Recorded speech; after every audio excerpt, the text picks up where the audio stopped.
legendary comedy genius and Oscar-winning actor, a charitable human being, a well-admired and respected father, a filthy rich man apparently decided to terminate his own life. I personally love the funny actor. There's not even one single movie that I haven't watched, at least twice. He epitomized the concept of entertainment. He brought so much joy and laughter into people's lives, not only in us, but also in many places around the world. When I first read the tragic news about the suicide death of this wonderful artist, my first impression was oh no, and then, as I read on, I was hoping that I would find out it was all some sort of a bad joke, but unfortunately it wasn't. It was simply and truly bad news. By the time I finished reading the article, one was feeling terribly sad, probably because I realized that all these memories of laughs had come to an end. Then my sadness got replaced with anger. I was angry. I'm not sure whether I was angry at him or about his death. It really wasn't clear to me, but all I know is that I was pissed. I still don't know why, but it could be because I felt that my admiration to him and that of tens of millions of people in the world was just not enough for this talented human being to see any point of sticking around a little while longer. I might have felt slightly betrayed. Then came the dreadful question to my mind. Why? Why did he do it? Why would he do it? It would almost seem Mr. Williams would be the last person to consider doing such a thing. I needed answers. I needed to know why. Naturally, I kept on reading more articles about his death to find out what others are saying about it. Friends, family and fellow actors who knew him up close and personal. They all spoke of depression. Yes, true, the actor was depressed and thus took his own life. But that doesn't answer the why question. It just makes it more complicated.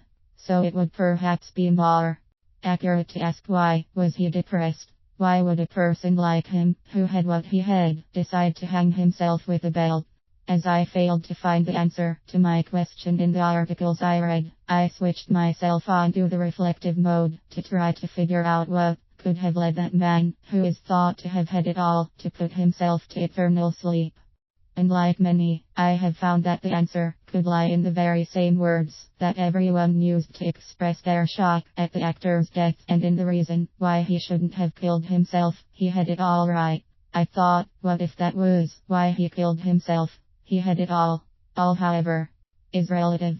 For many people, it's fame, money, career success, family, children, etc. Let's agree though that, in the materialistic world, the actor did have it all.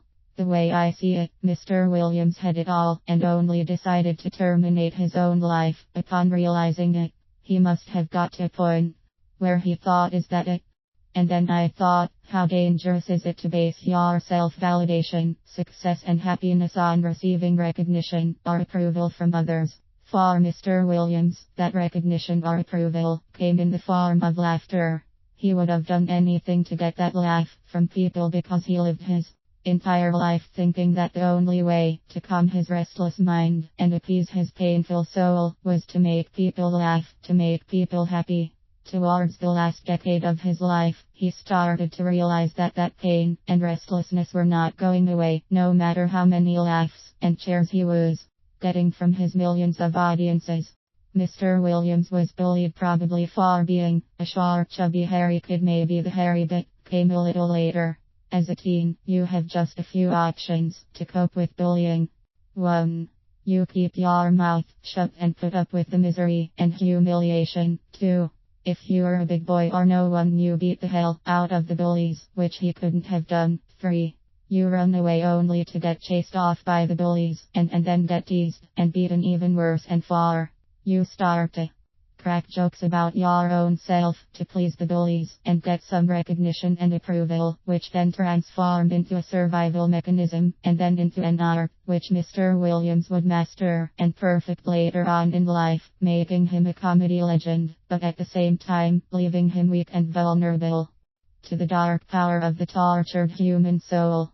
It's not a coincidence that the only Oscar that Mr. Williams won was for his role of a psychiatrist in Good Will Hunting, a psychiatrist counseling while empathizing with a math genius who was physically abused by his father. So Mr. Williams definitely knew one thing or two about being abused and bullied as a kid. He thought making people laugh could make it all go away. Unfortunately, it didn't.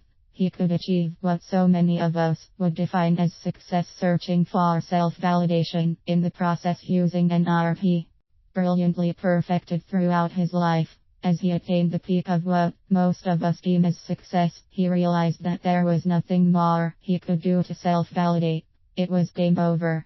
My conclusion is, there are two different worlds we live in simultaneously, the materialistic world and the spiritual world. Fearing that spiritual could be interpreted religiously, I'll also refer to it as the world of the mind, the world of the soul. It is very important for humans to learn how to live at peace with themselves. It's also very important to build our self-confidence, self-image and self-worth by recognizing our own achievements, not seeking recognition from others. Your happiness cannot be derived from others or other external elements. It has to come from within. We all grieve the loss of a legend, of a man who never failed to impress, but who at the age of 63 had it all and was not impressed.